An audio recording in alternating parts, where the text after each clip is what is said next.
Swami ji, spirituality में religion का क्या रोल है? मैं समझता हूं कि रिलीजन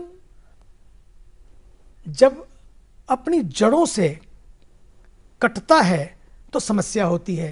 बात रिलीजन में कोई गलत नहीं है, रिलीजन क्या है, पर रिलीजन में एक ही है, इस तरह से इस तरह से इस तरह से आपको भक्ति करनी है तो आप उस रिलीजन को मानने वाले हैं। स्पिरिचुअलिटी कहती है आप कहीं भी हों, किसी जगह पर हों, बस उससे जुड़ जाइए और उसके माध्यम से पूरे समाज से जुड़ जाइए, कोई भेदभाव ना करिए।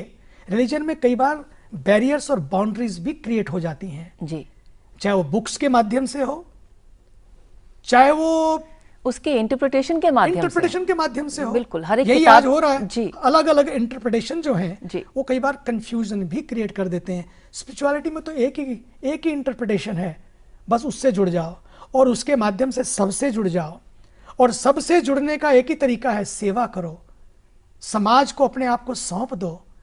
और इसके लिए कोई पहाड़ों पर जाना जरूरी नहीं है। देखो, अध्यात्म कहता है, स्पिरिचुअलिटी कहती है कि एक तरीका है कि मैं कितना खुश हूं और दूसरा तरीका है कि मेरी वजह से कितने खुश हैं। एक होता है कि मैं बेहतर बनूं, लेकिन दूसरा मार्ग है कि मेरी वजह से कितने लोगों की लाइफ बेहतरीन बन गई। जी, है कि नहीं? ये जो तरीका सोचने का, ये स्पिरिचुअलिटी का तरीका है। उसमें आप बंधते नहीं हैं बल्कि आप खुल जाते हैं। कोई दीवार नहीं है आपकी तरफ, चारों तरफ। आप दीवारों से ऊपर उठकर सारी दरारों को भरते हुए उस अध्यात्म के माध्यम से आप सबसे जुड़ जाते हैं जहां कोई दीवार नहीं है और सारा विश्व आपका परिवार बन जाता है। नहीं तो आप क्या समझते हैं, इस धर्म को मानने वाले ही मेरे हैं, my way is the only way, this is religion.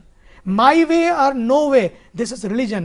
My way also can be the way, right. one way. Right. ये जो है ये अध्यात्म है जो आपको जोड़ता है अपने विचारों से। तब आप क्या करते हैं, you worship your own but respect all. Right.